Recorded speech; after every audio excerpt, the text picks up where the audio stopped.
చంద్రబాబు నాయుడు గారి పరిపాలనా విధానం ఆయన ఇచ్చిన సూపర్ 6 ఎంత వరకు పనిచేస్తుందండి? బాగుంది, చాలా బాగుంది, అన్ని పథకాలు బాగా బ్రహ్మాండంగా వస్తుంది.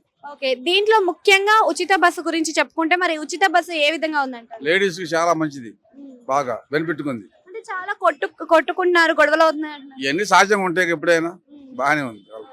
అంటే ఇప్పుడు నవరత్నాలు ఇచ్చినప్పుడు ఆ ఉచిత పథకాలు ఇచ్చారు, ప్రజలను సోమరిపోతులను చేశారు అని చెప్పేసి చాలా పలుమార్లు వింటూనే వచ్చాము. మరి ఇప్పుడు ఈ సూపర్ 6 కూడా ఉచిత పథకాల కిందనే ఉంది కదా, ఫ్రీ బస్ కానీ, ఫ్రీ కరెంట్ కానీ, ఇప్పుడు ఇంటికి దీపం అని గ్యాస్ సిలిండర్లు కానీ ఇవన్నీ ఉచితంగా వచ్చేవే కదా. వాటర్లో అవి కూడా కొన్ని కొన్ని ఉపయోగపడ్డాయి, కొన్ని ఉపయోగపడలా.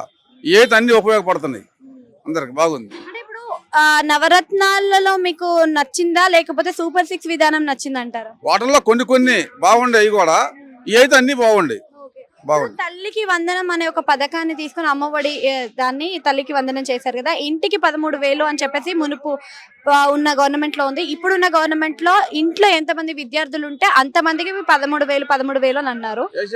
వేసారా? అందరికి వేసాడు.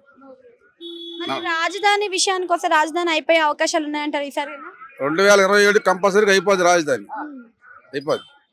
మరి పవన్ కళ్యాణ్ కూడా అధికారంలో ఉన్నారు కదా, మరి ఆయన పదవి పనులు ఏ విధంగా సాగుతున్నాయి? ఆయన కూడా బాగానే ఉండి, ఆయన పనులు బాగానే చేస్తాడు.